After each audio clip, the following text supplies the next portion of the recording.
Hello friends, मैं doctor Saroj Chahar. और आज का जो मेरा टॉपिक है वो माइक्रो टीचिंग में आप लोगों को बताऊंगी कि इंट्रोडक्शन स्किल किस तरह से होती है। यानी जब आप क्लास में पढ़ाने जाते हो तो आपको अपना जो टॉपिक है उसको स्टार्ट करना है। उसको स्टार्ट करने से पहले आप लोगों को किस तरह से जो है स्टूडेंट्स को अपनी तरफ अट्रैक्ट करते हुए अपना जो मेन टॉपिक है जो पढ़ाना है उस तक आपको पहुंचना है।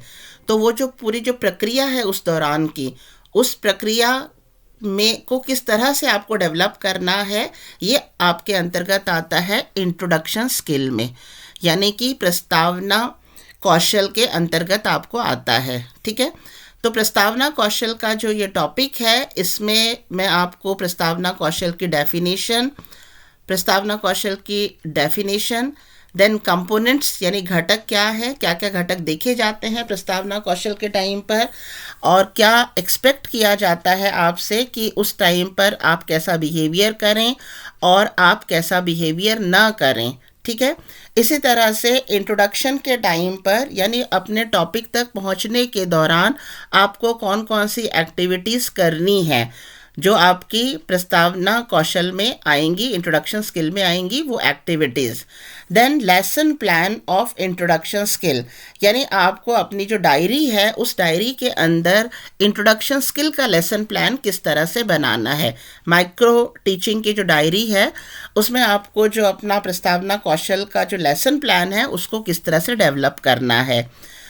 उसके बाद आपका ऑब्जर्वेशन कम रेटिंग स्केल जो होता है इंट्रोडक्शन स्किल का, यानी जिसे ऑब्जर्व किया जाता है बाय ऑब्जर्वर, और जो आपको उसके मार्किंग देते हैं कि आप उस टॉपिक तक पहुंचने के लिए जो स्किल आपने यूज़ करी है तो उसमें आपको क्या रेटिंग दी जाए वो आपको यहाँ पर बताया जाएगा।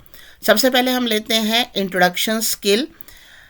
Set of rules followed while introducing the lesson while teaching, यानी जिस समय आप पढ़ाने जा रहे हैं तो आपने जो अपना टॉपिक है जो पढ़ाना है उस टॉपिक तक पहुंचने के लिए कौन से रूल्स जो है वो सेट किए गए हैं, आपको क्या करना चाहिए उस टॉपिक तक पहुंचने के लिए, और किस तरह से बच्चों को इंट्रोड्यूस करवाना है उस टॉपिक को। तो उसके जो रूल सेट किए गए हैं वो आते हैं हमारे micro teaching skill introduction skill के अंतर्गत। The many research studies found, कई रिसर्च स्टडी में ये पाया गया है कि आप जब क्लास में एंटर होते हो और अपने टॉपिक का इंट्रोडक्शन आप अच्छी तरह से करवाते हो, एक प्रभावशाली तरीके से करवाते हो, तो क्लासरूम की जो एक्टिविटी है, क्लासरूम के जो बच्चों की जो प्रक्रिया है वो बहुत अच्छी यानी पॉजिटिव होती है। ज़्यादा अच्छी तरह से बच्चे उस पॉइंट को सुनते हैं और आगे की प्रक्रिया जो है वो करते हैं। अब इसमें जो है कंपोनेंट ऑफ इंट्रोडक्शन स्किल, यानी आपने जो प्रस्तावना जो क्वेश्चंस तैयार करे हैं वो क्वेश्चंस जो हैं वो किस प्रकार के होने चाहिए। वो क्वेश्चंस प्रीवियस नॉलेज पर बेस्ड होने चाहिए। आपको छात्र जो जिस क्लास को आप पढ़ाने जा रहे हैं उनका स्टैंडर्ड कौन सा है, उनका लेवल कौन सा है, कौन सा टॉपिक आप पढ़ा रहे हो, उसके अनुसार जो आपने प्रश्न तैयार किए हैं वो उनके प्रीवियस नॉलेज पर बेस्ड होने चाहिए, पूर्व ज्ञान पर आधारित होने चाहिए। जो क्वेश्चन आपने तैयार किए हैं वो प्रॉपर सीक्वेंसिंग में होने चाहिए। यहाँ प्रॉपर सीक्वेंसिंग से क्या मतलब है, स्पेशली प्रस्तावना के जो प्रश्न हैं वो जिग जैग मैनर में होते हैं। जैसे फर्स्ट प्रश्न है उसका जो आंसर आया उस आंसर से आपको सेकंड प्रश्न बनाना है, सेकंड प्रश्न का जो आंसर आया उसको उठाकर आपको थर्ड क्वेश्चन बनाना है, थर्ड का जो आंसर आया उसको उठाकर आपको फोर्थ क्वेश्चन बनाना है। इस तरह से मैक्सिमम 4 प्रश्न आप शुरू के बनाएं, और जो 5वां प्रश्न है वो प्रश्न कैसा होना चाहिए, वो प्रश्न वैसा होना चाहिए कि उससे आपका टॉपिक निकल कर के आए, जो टॉपिक आप पढ़ाने जा रहे हैं और जो बच्चों को जिसके बारे में बच्चों को ज़्यादा जानकारी नहीं है या अच्छी तरह से आपको उसको जानकारी देनी है। तो ये आता है प्रॉपर सीक्वेंसिंग में, यानी जिगजैग मैनर जो है वो अपनाना है हमें। ऑब्जेक्टिव्स एंड टीचिंग एड्स, जो आपका ऑब्जेक्टिव है, टॉपिक जो आपका है उस पर बेस्ड होने चाहिए क्वेश्चंस, बहुत इधर उधर के नहीं होने चाहिए। और अगर ज़रूरत पड़े तो आपको टीचिंग एड का भी प्रयोग करना है। जैसे मैथमेटिक में specially you can use the black board also, या अगर बायो का है तो आप कोई डायग्राम बना सकते हैं, या आप कोई इस तरह की चीज़, अगर आप छोटी चीज़ है, इजीली अवेलेबल है और लाने में आसानी है, तो आप उन चीज़ों को क्लास में लेकर आ सकते हैं।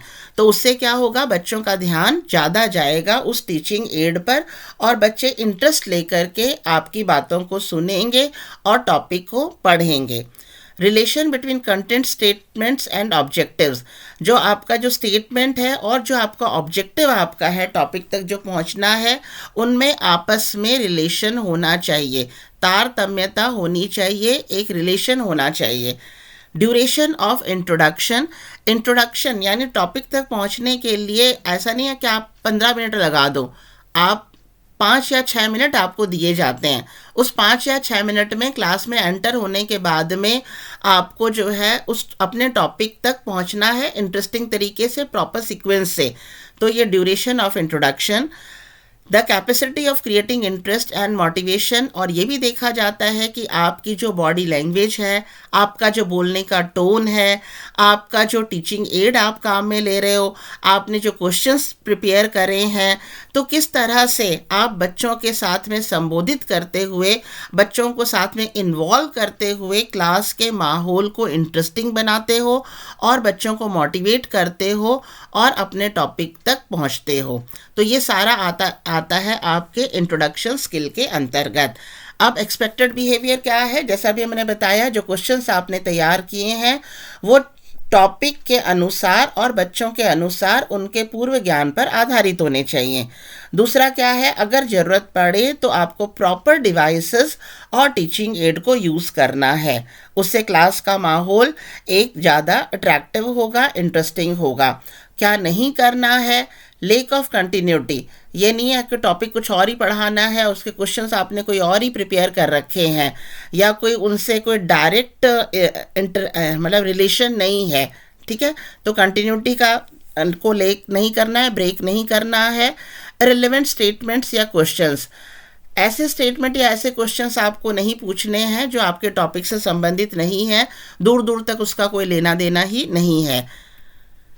अब जब आप क्लास में एंटर करते हो और उस 5 या 6 मिनट में जब तक आपको अपने टॉपिक तक पहुंचना है, तब तक आपको क्या क्या एक्टिविटीज़ करनी है जो आपकी ऑब्ज़र्व की जाती हैं ऑब्जर्वर के द्वारा। जैसे ही आप क्लास में एंटर करते हो, आपका पहला दायित्व बनता है कि आप बच्चों को विश करें, बच्चों का ग्रीटिंग यानी गुड मॉर्निंग है, गुड आफ्टरनून है, you are looking very smart है, आप बहुत अच्छे लग रहे हैं। अगर क्लास में शोर हो रहा है, अनुशासन बनाना है, तो उसके लिए भी आप उनको कह सकते हैं कि सभी बच्चे सीधे बैठें, ध्यान दें। यानी आपकी जो भाषा है वो प्रभावशाली होनी चाहिए ताकि सभी जो बच्चे हैं उनका ध्यान आपकी तरफ जाए। तो ग्रीटिंग करने के बाद में सेकेंड स्टेप आपका होता है कि आप ब्लैक बोर्ड पर एंट्रीज करते हैं, बेसिक एंट्रीज। बेसिक एंट्री में हमारा क्या होता है कि हम जो है ये डेट लिखेंगे लेफ़्ट साइड में, क्लास लिख देंगे। आपकी जो स्किल है ये इंट्रोडक्शन स्किल है। टॉपिक लिख करके, यहाँ टॉपिक लिखना नहीं है, केवल TOPIC टॉपिक यानी विषय लिखकर यहाँ खाली जगह छोड़ दें। देन कौन सा पीरियड है, कौन सा ड्यूरेशन है, ये है ब्लैक बोर्ड एंट्रीज जो आपको करनी है। उसके बाद में 3 या 4 क्वेश्चंस जो आपने अपनी डायरी में बना रखे हैं, जो आपको प्रस्तावना जो प्रश्न है जो आपको जो है अपने टॉपिक तक पहुंचने में सहायक होंगे। तो ये 3 या 4 क्वेश्चंस जो हैं वो उनके प्रीवियस नॉलेज पर बेस्ड होने चाहिए। क्या बताया था आपको, जिगजैग वे में होने चाहिए। देन लास्ट क्वेश्चन ऐसा होना चाहिए जो प्रॉब्लमेटिक क्वेश्चन हो, जिसका आंसर बच्चों को प्रॉपर तरीके से ना आए। उसके आधार पर फिर आप अपने टॉपिक को डिक्लेयर करेंगे। डिक्लेयर करने के बाद आप अपने टॉपिक को बोर्ड पर लिखेंगे और लिखने के बाद उस पर आप अंडरलाइन करेंगे। इतने में आपका ये 5 या 6 मिनट कवर होते हैं और इतने में ही आपको रेटिंग दी जाती है। यहाँ पर उसका कुछ एग्जाम्पल दिया है, जो ये आपके डायरी वर्क है, ये आपका डायरी वर्क है कि किस तरह से आपको करना है। जैसे पहला प्रश्न है, name the living things around us. आपने पूछा बच्चों से कि हमारे चारों तरफ पाए जाने वाले लिविंग ऑर्गेनिजम्स कौन कौन से हैं, लिविंग थिंग्स कौन से हैं। ऑब्वियस है पेड़ पौधे और जानवर आंसर आएगा। तो पेड़ पौधे और जानवर को लेते हुए आपने सेकंड प्रश्न बनाया है कि पेड़ पौधे और जानवरों में से यानी पेड़ पौधे और पशुओं में से स्टेबल कौन से हैं। तो ऑब्वियस है स्टेबल प्लांट्स हैं। तो प्लांट्स को लेते हुए आपने थर्ड क्वेश्चन बनाया है, name the part of the plants, plants के हिस्सों के नाम बताएं। तो ये भी ऑब्वियस है, लगभग बच्चों को आता होगा। Root, shoot, leaves, fruit, flowers, जड़, तना, पत्तियां, फल, फूल, है ना।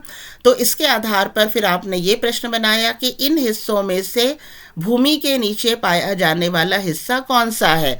ऑब्वियस है आंसर आएगा रूट। अब आपका टॉपिक रूट है, तो अब आप बच्चों से पूछेंगे कि क्या आप जड़ की स्ट्रक्चर, प्रकार या कार्यों के बारे में जानते हैं या क्या जानते हैं।